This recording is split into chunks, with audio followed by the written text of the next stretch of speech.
If you're thinking about traveling to Ohio to buy some marijuana products, you might want to think again. They are still illegal here in Kentucky, and besides, there are some cannabis products that are legal here in the state. I think it's a step in the right direction. Dee Dee Taylor runs 502 Hemp Wellness Center in Louisville. She's originally from Ohio, where recreational marijuana dispensaries opened their doors Tuesday for the first time to anyone age 21 or older. Taylor is not sure how that will affect stores like hers in Kentucky. I cannot sell flower here. A lot of people do like to smoke, and they like to smoke flower, obviously, and we can't sell that here, even the hemp flower. Products with THC, the intoxicating ingredient in cannabis, are legal in Kentucky, but only if the THC is derived from hemp.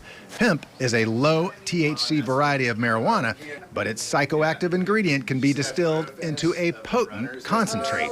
So what happens if you go to Ohio to buy marijuana legally and are caught with the product in Kentucky? Well, you could face up to 45 days in jail or a $250 fine.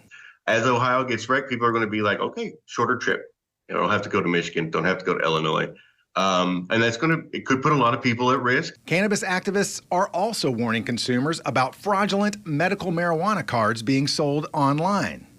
We've got a ton of confusion still. You know, people think they're already in the program.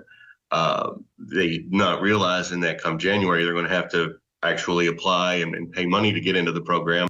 Patients in Kentucky cannot apply for official medical marijuana cards until January the 1st.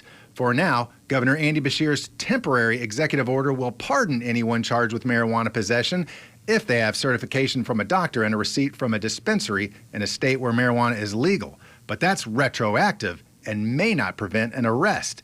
In the meantime, Taylor has applied for a license to operate one of Kentucky's first medical cannabis dispensaries. I don't think Kentucky's in any big hurry to get rec. Mark Vanderoff, WLKY News.